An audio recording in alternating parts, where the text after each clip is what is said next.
जय हिंद साथियों। आज की इस वीडियो में आरआरबी ग्रुप डी एग्जाम को क्रैक करने के लिए स्पेशली साइंस की क्लास देखेंगे। यानी कि साइंस के ऐसे पूरे 120 सवाल साथियों देखेंगे जो आपकी शिफ्ट पर साथियों भारी पड़ेंगे।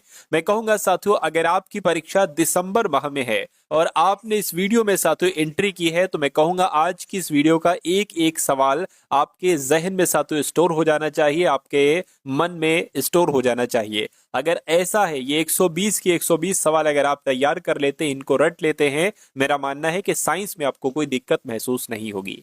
अभी तक जितनी भी शिफ्ट हुई है उन सभी शिफ्ट पर सारा साथियों आधारित आपकी ये क्लास है। यानी कि 120 ऐसे सवाल होंगे जो पूरी साइंस को कवर अप करेंगे। सबसे टॉप लेवल के ये क्वेश्चंस हैं। चलिए, तो पहला सवाल साथियों आपके स्क्रीन पर है, करके जीव विज्ञान शब्द का सबसे पहले प्रयोग किसने किया था? तो मैं कहूंगा लैमार्क और ट्रेविरेनस के द्वारा किया गया था। उसके बाद देखिए अगला सवाल है, चिकित्सा शास्त्र का साथियों जनक किसे कहा जाता है? तो यहाँ पर आपका बात करते हैं साथियों राइट आंसर की, तो हिप्पोक्रेटस आपका जवाब हो जाएगा। चिकित्सा शास्त्र का जनक हिप्पोक्रेटस को कहा जाता है। उसके बाद देखिए ट्यूबरकुलोसिस रिसर्च सेंटर ये साथियों कहां पर स्थित है? तो मैं कहूंगा ये कहां पर स्थित है? ये चेन्नई में स्थित है। आंसर आपका ऑप्शन नंबर सी होगा। अगला सवाल है, किस विटामिन में, किस विज्ञान में पक्षियों से संबंधित अध्ययन किया जाता है? यानी कि पक्षियों से संबंधित अध्ययन की अगर बात करते हैं तो ये साथियों ऑर्निथोलॉजी के अंतर्गत किया जाता है। राइट आंसर आपका जो जाएगा वो ऑप्शन नंबर साथियों बी के साथ जाएगा। उसके बाद देखिए अगला सवाल है, आपसे पूछा जा रहा है कि प्लाज्मा अनुसंधान संस्थान ये कहां पर स्थित है? तो मैं कहूंगा गुजरात के गांधीनगर में ही साथियों प्लाज्मा अनुसंधान संस्थान आपका स्थित है। अगला सवाल है कि राष्ट्रीय डेयरी अनुसंधान संस्थान कहां पर है? तो ये साथियों हरियाणा के करनाल में है राष्ट्रीय डेयरी अनुसंधान संस्थान। उसके बाद देखिए बहुत तेजी के साथ साथियों हम लोग यहाँ पर चलेंगे। 120 सवालों का सफर साथियों हम लोग को तय करना है। वायरस का अध्ययन को क्या कहा जाता है? वायरस का अध्ययन को साथियों वायरोलॉजी कहा जाता है। क्या कहा जाता है? वायरोलॉजी कहा जाता है साथियों वायरस के अध्ययन को। अगला देखिए भाभा परमाणु अनुसंधान केंद्र ये कहां पर स्थित है? तो अगर बात करती है कहां पर स्थित है, ये ट्रॉम्बे में स्थित है। ट्रॉम्बे आपके सवाल का बिल्कुल सही जवाब है। उसके बाद देखिए अगला सवाल, पोलियो के टीके की खोज किसके द्वारा की गई थी? तो पोलियो की टीके की खोज साथियों जॉन ई सॉल के द्वारा की गई थी। आंसर आपका बी होगा। उसके बाद देखिए डायनामाइट के आविष्कार की अगर बात करें किसके द्वारा किया गया, तो ये अल्फ्रेड नोबेल के द्वारा साथियों डायनामाइट का आविष्कार किया गया था। ये बात भी आपको याद रखना है। उसके बाद देखिए अगला सवाल है, करके पॉजिट्रॉन की खोज किसके द्वारा की गई थी? तो आपको मालूम होना चाहिए एंडरसन की अगर बात करें इनके द्वारा ही साथियों पॉजिट्रॉन की खोज की गई थी। उसके बाद देखिए निम्नलिखित में से किसकी वेदन क्षमता सबसे अधिक होती है? बताइए। तो मैं कहूंगा जो गामा किरणें होती है ना, गामा किरणों की वेदन क्षमता साथियों सबसे अधिक होती है। अगला देखिए टेलीफोन का आविष्कार साथियों किसके द्वारा किया गया था? तो आपको मालूम होना चाहिए ग्राहम बेल, यानी कि अलेक्जेंडर ग्राहम बेल के द्वारा ही साथियों टेलीफोन का आविष्कार किया गया था, जिनका आंसर ऑप्शन नंबर सी है। तो बिल्कुल करेक्ट है। अगला देखिए सोलर सिस्टम को साथियों किसने खोजा था? यहाँ पर आप लोग मुझे बताइए। उससे पहले साथियों मैं आपको एक बात बता देना चाहता हूँ, क्या कि अगर साथियों आप लोग अपने एग्जाम ग्रुप डी के एग्जाम को साथियों क्रैक करना चाहते हैं तो आपके लिए एक बहुत अच्छी 3 तरीके की साथियों पीडीएफ आपके लिए तैयार की गई है। देखिए पहली पीडीएफ में आपको साथियों 10 मॉडल पेपर दिए जाएंगे। ये 10 मॉडल पेपर आपकी जो शिफ्ट हुई है ना, जितनी अभी तक शिफ्ट हो चुकी हैं उन शिफ्ट पर साथियों आधारित है। और ये आपको साथियों हल सहित पीडीएफ दी जाएगी। इसमें साइंस होगी, रीजनिंग होगी, मैथ्स होगी। दूसरी पीडीएफ आपको दी जाएगी पीवाईपी की, यानी कि प्रीवियस ईयर पेपर की, ये भी सॉल्यूशन के साथ है। इसमें भी वही रीजनिंग, मैथ्स और साइंस है। और तीसरी पीडीएफ आपके 20 नंबर को कवर अप करने के लिए दी जाएगी साथियों, जो कि करंट अफेयर की होगी। यानी कि जितने साथियों करंट अफेयर के सवाल आपको देखेंगे लगभग 80 से 90% आपको सिर्फ इस पीडीएफ से देखने को मिलेंगे। तो ये पीडीएफ आपको सिर्फ और सिर्फ 45 रुपीज में दी जा रही है। डिस्क्रिप्शन में लिंक है आरआरबी ग्रुप डी पीडीएफ का, उस लिंक पर आप क्लिक करेंगे तो आप हमारे व्हाट्सएप पर आ जाएंगे। वहां पर आपको एक क्यूआर कोड दिया जाएगा, उस क्यूआर कोड पर 45 का पेमेंट करेंगे तो ये सारी पीडीएफ आपको वहां पर भेज दी जाएंगी। अगर आपके एग्जाम में कुछ समय बाकी है तो इस पीडीएफ को एक बार सरसरी निगाहों से देख लीजिएगा। मेरा मानना है कि पेपर ये आपका बहुत आराम से क्रैक हो जाएगा। चलिए तो अब बढ़ते हैं साथियों अपने सवालों की तरफ। करके सोलर सिस्टम को किसने खोजा था? तो साथियों किसके द्वारा खोजा गया था? मैं कहूंगा कॉपरनिकस के द्वारा खोजा गया था। राइट आंसर अगर आपका ऑप्शन नंबर ए है तो बिल्कुल करेक्ट है। अगला सवाल आपकी स्क्रीन पर है, करके नाभिकीय विखंडन में ट्रिगर क्या होता है? तो पता साथियों क्या होता है ये आपसे यहाँ पर कुल मिला के पूछा जा रहा है, मुझे बताइए। आपको ध्यान रखना है नाभिकीय विखंडन में ट्रिगर जो है वो साथियों क्या है? वो न्यूट्रॉन है। न्यूट्रॉन आपके सवाल का बिल्कुल सही जवाब हो जाएगा। उसके बाद देखिए अगला सवाल साथियों आपकी स्क्रीन पर कह रही है क्वांटम सिद्धांत किसने दिया था। ये बहुत इंपॉर्टेंट क्वेश्चन है। मैं कहूंगा साथियों मैक्स प्लांक की अगर बात करें तो मैक्स प्लांक के द्वारा साथियों क्वांटम सिद्धांत दिया गया था। आंसर आपका ऑप्शन नंबर सी होगा। उसके बाद देखिए कह रही है रेडियो धर्मिता का आविष्कार किसके द्वारा किया गया था। तो किसके द्वारा साथियों किया गया था रेडियो धर्मिता का आविष्कार। हेनरी बैक्वेरल के द्वारा किया गया था। बिल्कुल सही साथियों, हेनरी बैक्वेरल के द्वारा ही किया गया था। बिग बैंग थ्योरी किस मुख्य सिद्धांत पर आधारित है। तो ये साथियों डॉपलर प्रभाव पर आधारित है। आंसर आपका ऑप्शन नंबर बी होगा। उसके बाद देखिए करके इनमें से सूक्ष्म तत्व कौन सा है। तो क्लोरीन है, हाइड्रोजन है, नाइट्रोजन है या ऑक्सीजन है। मैं कहूंगा हाइड्रोजन जो है ना ये साथियों सूक्ष्म तत्व है। आंसर आपका ए होगा, ए नहीं बल्कि बी होगा। भारत का प्रथम परमाणु रिएक्टर किस नाम से जाना जाता है बताइए। तो भारत का प्रथम परमाणु रिएक्टर साथियों किस नाम से जाना जाता है ये आपसे पूछा जा रहा है। आपको ध्यान रखना है साथियों भारत का प्रथम परमाणु रिएक्टर की अगर बात करें तो ये अप्सरा नाम से जाना जाता है। अप्सरा यानी कि ऑप्शन नंबर बी अगर आपका जवाब है तो आपका जवाब साथियों बिल्कुल सही हो जाएगा, ऑप्शन नंबर बी। उसके बाद देखिए अगला सवाल कह रही है कि हृदय की गति सुनने के लिए किस यंत्र का प्रयोग किया जाता है। तो साथियों स्टेथोस्कोप का इस्तेमाल किया जाता है हृदय की गति को सुनने के लिए। अगला सवाल देखिए कह रही है कि वायुमंडलीय दाब की माप की जाती है किसके द्वारा की जाती है। मैं कहूंगा बैरोमीटर के द्वारा वायुमंडलीय दाब की माप की जाती है। अगला सवाल देखिए सरल सूक्ष्मदर्शी में वस्तु को रखा जाता है। तो सरल सूक्ष्मदर्शी में वस्तु को लेंस और प्रकाश के केंद्र के बीच रखा जाता है। यानी कि आपके सवाल का जवाब जो जाएगा वो ऑप्शन नंबर ए होगा। अगला देखिए वनस्पति तेलों से कृत्रिम घी बनाने में किस उत्प्रेरक का प्रयोग किया जाता है। तो मैं कहूंगा साथियों किस उत्प्रेरक का प्रयोग किया जाता है ये आपको यहाँ पर बताना है। निकेल का इस्तेमाल किया जाता है। निकेल आपके सवाल का राइट आंसर है। साथियों मैं बहुत तेजी के साथ आपको ये सवाल करवा रहा हूँ क्योंकि आपके पास भी समय कम है और इस सब कम समय में साथियों आपको क्या पढ़ाना चाहिए मुझे बखूबी पता है कि जो आपके एग्जाम में साथियों आएगा सबसे जरूरी जो आपके लिए है वो मैं आपको पढ़ा रहा हूँ। और साथियों अगर आपने अभी तक इस वीडियो को लाइक नहीं किया है तो इस वीडियो को लाइक कर दीजिए। चैनल पर अगर आप लोग नए हैं तो साथियों चैनल को भी जरूर सब्सक्राइब कर लीजिए। चलिए तो अमोनिया गैस बनाने की हैबर विधि में किस उत्प्रेरक का प्रयोग किया जाता है ये आपसे पूछा जा रहा है। तो साथियों लौह चूर्ण का इस्तेमाल किया जाता है। मैं कहूंगा बिल्कुल लौह चूर्ण का ही इस्तेमाल किया जाता है। अवतल दर्पण में वस्तु का प्रतिबिंब दर्पण के पीछे काल्पनिक सीधा तथा वस्तु से बड़ा बनता है जब वस्तु अनंत पर होती है, जब वस्तु फोकस पर, जब वस्तु ध्रुव पर या जब वस्तु फोकस और ध्रुव के बीच होती है। मैं कहूंगा जब वस्तु फोकस और ध्रुव के बीच होती है तो ये आपका आंसर होगा। तब दर्पण में वस्तु का प्रतिबिंब दर्पण के पीछे काल्पनिक सीधा तथा वस्तु से बड़ा बनता है। उसके बाद देखिए कह रहे कि रक्त का दाब किस यंत्र से मापा जाता है। तो मैं कह सकता हूं साथियों रक्त दाब की अगर बात करें यानी कि ब्लड प्रेशर की अगर बात करें तो ये स्फिग्मोमेनोमीटर के द्वारा मापा जाता है। अगला देखिए ट्रांसफार्मर का क्रोड बना होता है। तो किसका का साथियों बना होता है ये आपको बताना है। मैं कहूंगा नर्म लोहे का बना होता है ट्रांसफार्मर का कोड। अगला देखिए ट्रांसफार्मर किस सिद्धांत पर आधारित है। तो ये साथियों आपको ध्यान रखना है, बहुत इंपॉर्टेंट क्वेश्चन है। विद्युत चुंबकीय प्रेरण के नियम पर आधारित है ट्रांसफार्मर। क्या आपको ध्यान रखना है साथियों ट्रांसफार्मर जो है ये विद्युत चुंबकीय प्रेरण के नियम पर आधारित है। अगला देखिए ट्रांसफार्मर प्रयुक्त होता है एसी को डीसी में बदलने के लिए, डीसी को एसी में बदलने के लिए, डीसी वोल्टेज में उपचयन या अपचयन करने के लिए, एसी वोल्टेज में उपचयन या अपचयन करने के लिए। तो आपको यहाँ पर ध्यान रखना है एसी वोल्टेज में उपचयन या अपचयन करने के लिए ट्रांसफार्मर साथियों प्रयुक्त होता है। अगला सवाल है कह रही है रक्त परिवहन की खोज किसके द्वारा की गई थी। साथियों बताइए रक्त परिवहन की खोज किसके द्वारा की गई थी ये बात आपको यहाँ पर बताना है। चलिए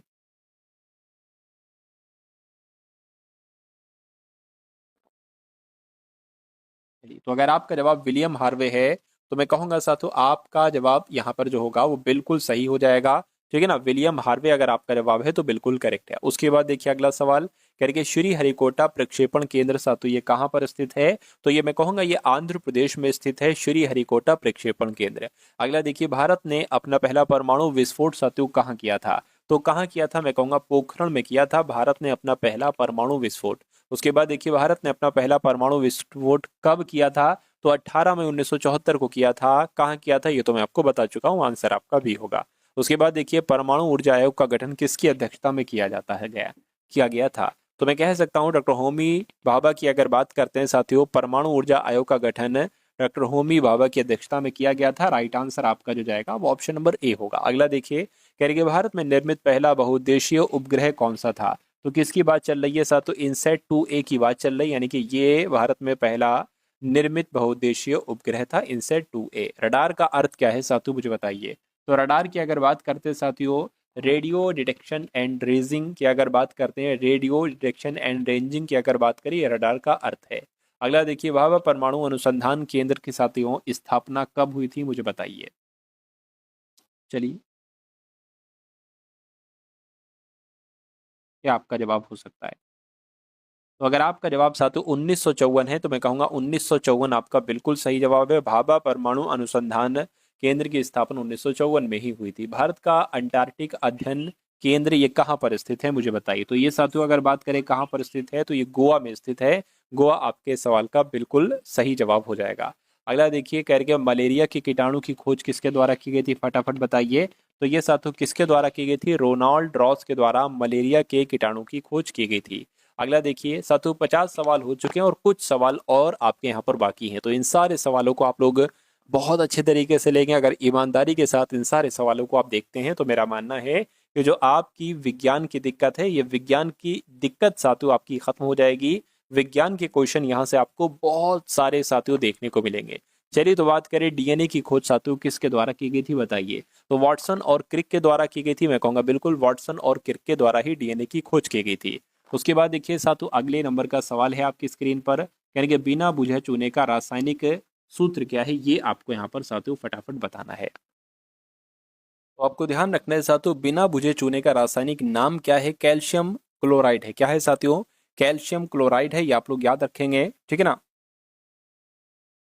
और इसके रासायनिक सूत्र की अगर बात करें तो साथियों सी क्या है साथियों, CaO है, यानी कि CaO जो होगा ये आपके सवाल का बिल्कुल सही जवाब हो जाएगा। और बिना बुझे चूने का रासायनिक नाम सर मैंने आपको क्या बताया, कैल्शियम ऑक्साइड है, क्लोराइड नहीं। कैल्शियम ऑक्साइड जो है ये इसका रासायनिक नाम ही आपसे पूछा जा सकता है, और इसका रासायनिक सूत्र क्या है, CaO है। ये दोनों बातें आप लोग यहाँ पर ध्यान रखेंगे। उसके बाद देखिए अगला सवाल साथियों आपकी स्क्रीन पर है, शुष्क बर्फ कहा जाता है।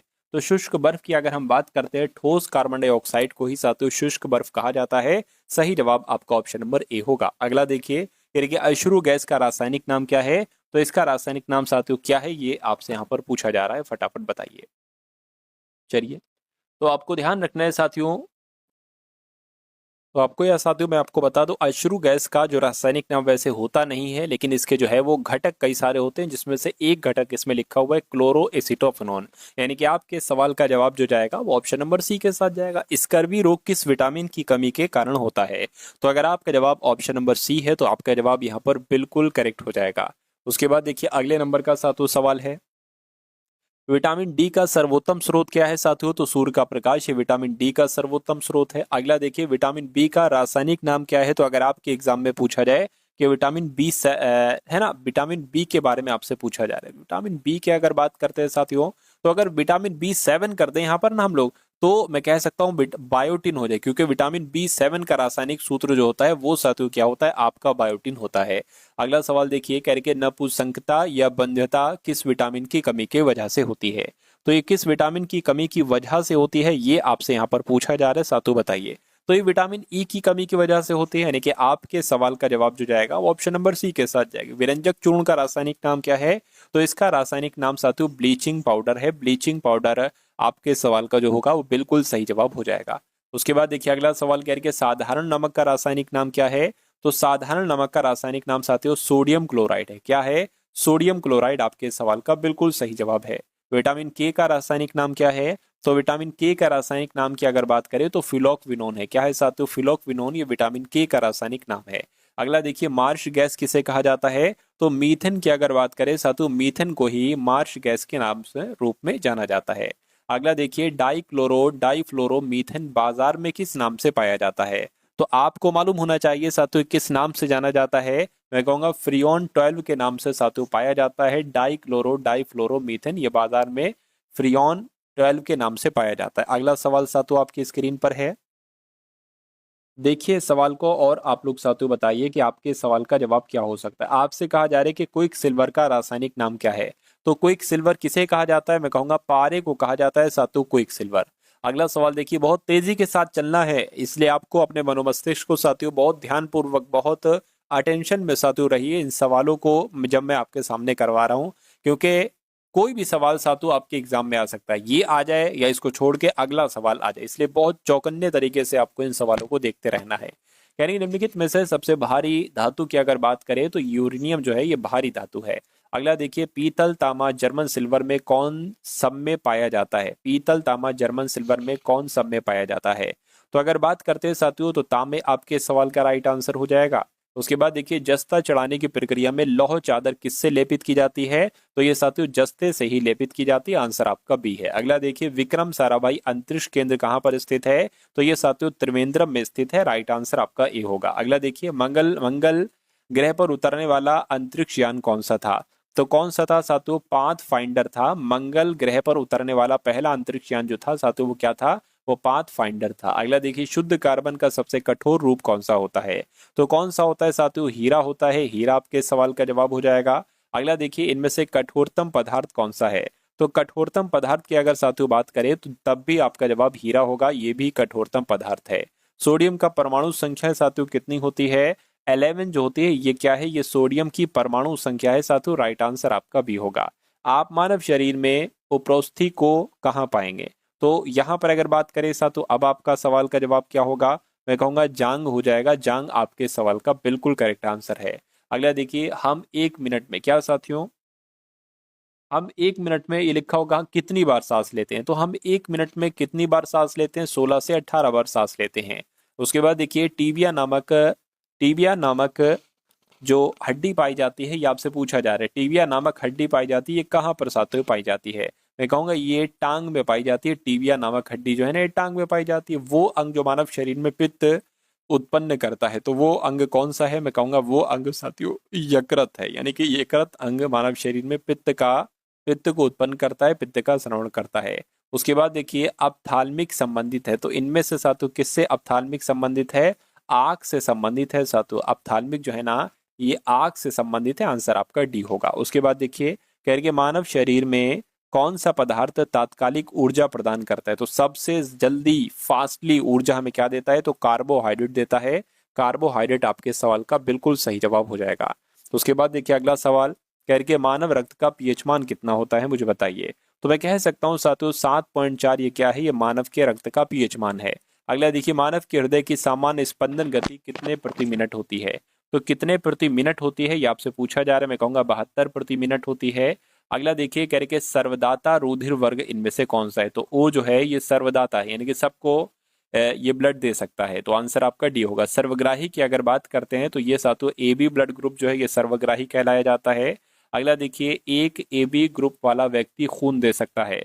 तो किसको दे सकता है? सिर्फ और सिर्फ ए बी ग्रुप वाले को ही, व्यक्ति को ही खून दे सकता है, बाकी किसी को नहीं दे सकता है।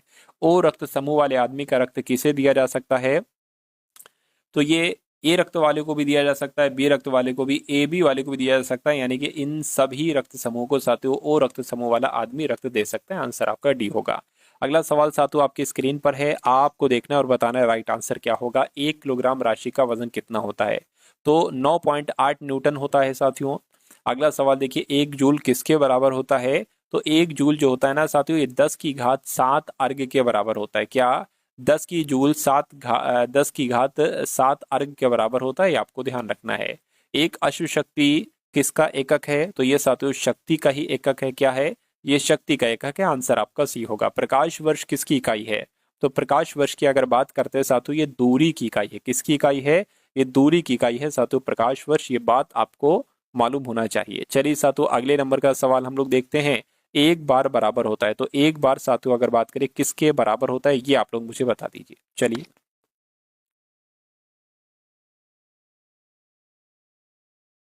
तो आपको ध्यान रखना है साथियों 10 की घात 5 पास्कल होना चाहिए। क्या होना चाहिए साथियों? 10 की घात, मैं आपको बता देता हूँ, 10 की घात 5 पास्कल के बराबर होता है साथियों एक बार, है ना। तो ये चीज आप लोग याद रखें। यहाँ पर थोड़े सही नहीं लिखा हुआ है। एंगस्ट्रॉम किसको अभिव्यक्तित करने की इकाई है? तो ये साथियों किसकी बात चल रही है? तरंग दैर्घ्य की इकाई बात चल रही है। यानी कि एंगस्ट्रॉम तरंग दैर्घ्य को अभिव्यक्तित करने की इकाई है। एक अश्व शक्ति किसके बराबर होती है? तो मैं कहूंगा 746 वाट के बराबर होती है साथियों एक अश्व शक्ति। उसके बाद देखिए कह रहे कि प्रतिबल और विकृति का अनुपात कहलाया जाता है। तो इसको साथियों क्या कहा जाता है ये आप लोग यहाँ पर मुझे बता दीजिए। चलिए तो यहाँ पर साथियों अगर बात करते हैं तो आपको ध्यान रखना है प्रत्यास्थता गुणांक इसको कहा जाता है। ये प्रतिबल और विकृति के अनुपात को साथियों प्रत्यास्थता गुणांक कहा जाता है। अगला देखिए, पनडुब्बी आधारित है साथियों। मैं कहूंगा आर्किमिडीज के सिद्धांत पर आधारित है साथियों पनडुब्बी। आंसर आपका बी होगा। अगला देखिए, समुद्र में तैरना नदी की अपेक्षा आसान है। क्यों आसान है, ये आपसे पूछा जा रहा है। समुद्र गहरा होता है, समुद्र काफी दूर तक फैला रहता है, समुद्र में ज्वार भाटा आता है, समुद्र के पानी का घनत्व नदी के पानी के घनत्व से अधिक होता है। क्या ये वजह होती है? मैं कहूंगा बिल्कुल साथियों यही वजह होती है। उसके बाद देखिए कह रहे कि तरंग अपश्रव्य कही जाती है जब उसकी आवृत्ति हो। क्या? जब उसकी आवृत्ति हो साथियों 20 हर्ट्ज से 20,000 हर्ट्ज के बीच, 20 हर्ट्ज से अधिक, 20,000 हर्ट्ज से अधिक, 20 हर्ट्ज से कम। बिल्कुल साथियों 20 हर्ट्ज से कम होती है तो उसकी साथियों क्या तरंग अपश्रव्य कही जाती है, जब उसकी आवृत्ति 20 हर्ट्ज से कम हो। आंसर आपका डी होगा। यदि तरंग की लंबाई का मान आधा कर दिया जाए तो ध्वनि का वेग क्या? तो ध्वनि का वेग साथियों आधा हो जाएगा। क्या हो जाएगा? ध्वनि का वेग भी आधा हो जाएगा। आंसर आपका ए होगा। ध्वनि तरंगे क्या साथियों? ध्वनि तरंगे कैसी तरंगे है? तो अनुदैर्घ्य तरंगे है। आंसर आपका जाएगा ऑप्शन नंबर ए के साथ। अगला देखिए साथियों, गोलीय दर्पण की फोकस दूरी उसकी वक्रता त्रिज्या की होती है। तो क्या होती है साथियों? आधी होती है, यानी कि गोलीय दर्पण की फोकस दूरी उसकी वक्रता त्रिज्या की आधी होती है। अगला देखिए, उत्तल दर्पण द्वारा बना प्रतिबिंब कैसा होता है? तो उत्तल दर्पण द्वारा बना प्रतिबिंब काल्पनिक और सीधा होता है। कैसा होता है साथियों? काल्पनिक और सीधा होता है।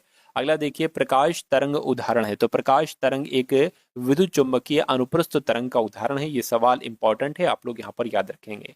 अब साथियों कुछ सवाल यानी कि 20 सवाल और बाकी हैं। इन 20 सवालों को आप लोग देख लीजिए, उसके बाद साथियों साइंस आपकी यहाँ पर कंप्लीट हो जाएगी। ठीक है ना? चलिए, कहने के इनमें से किसका अपवर्तनांक सर्वाधिक होता है? तो मैं कहूंगा बैंगनी रंग का अपवर्तनांक जो होता है साथियों ये सर्वाधिक होता है। अगला सवाल देखिए, इनमें से किस विद्युत चुंबकीय तरंग की तरंग दैर्घ्य ज्यादा होती है? तो मैं कहूंगा साथियों एक्स विद्युत चुंबकीय तरंग की तरंग दैर्घ्य ज्यादा होती है। आंसर आपका सी होगा। उसके बाद देखिए अगला सवाल कह रहे कि प्रकाश की चाल सबसे पहले ज्ञात की थी। तो किसने ज्ञात की थी साथियों? रोमर के द्वारा ज्ञात की गई थी प्रकाश की चाल सबसे पहले। उसके बाद देखिए सरल सूक्ष्मदर्शी में वस्तु को रखा जाता है, लेंस और प्रकाश के बीच रखा जाता है। मैं कहूंगा बिल्कुल लेंस और प्रकाश के बीच रखा जाता है। सरल सूक्ष्मदर्शी में वस्तु को रखा जाता है, लेंस और प्रकाश के बीच रखा जाता है। जब प्रकाश वायु से कांच में जाता है, क्या? जब प्रकाश वायु से कांच में जाता है तो तरंग दैर्घ्य बढ़ती नहीं है साथियों, घटती है। तो घटती है, तो आंसर आपका ऑप्शन नंबर बी हो जाएगा। उसके बाद देखिए, पूर्ण आंतरिक परिवर्तन होता है जब प्रकाश जाता है हीरे से कांच में, या जल से कांच में, वायु से जल में, वायु से कांच में। मैं कहूंगा साथियों हीरे से कांच में जाता है। पूर्ण आंतरिक परिवर्तन होता है जब प्रकाश हीरे से कांच में जाता है।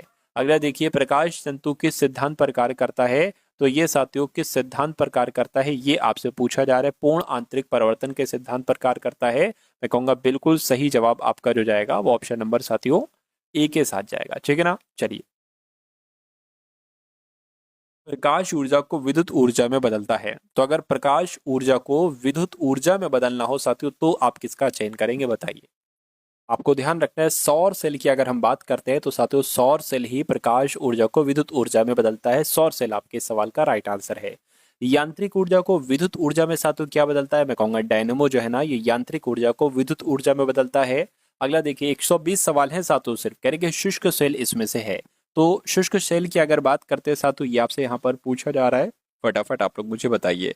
तो मैं कहूंगा जो प्राथमिक सेल है ये शुष्क सेल है। राइट आंसर आपका भी है। अगला देखिए, कह रहे कि प्रकाश की गति न्यूनतम होती है। तो प्रकाश की गति न्यूनतम वायु से गुजरने पर होती है, जल से गुजरने पर होती है, कांच से गुजरने पर होती है, निर्वात से गुजरने पर होती है। मैं कहूंगा कांच से गुजरने पर न्यूनतम होती है प्रकाश की चाल। अगला देखिए, तड़ित चालक बनाए जाते हैं। तड़ित चालक की अगर बात करें तो ये साथियों तांबे से बनाए जाते हैं। तड़ित चालक जो है ना तांबे से बनाए जाते हैं। किस यंत्र का काम डायनेमो के कार्य का उल्टा होता है? किसकी बात चल रही है? मोटर की बात चल रही है। मोटर जो है डायनेमो के उल्टा अपोजिट काम करता है।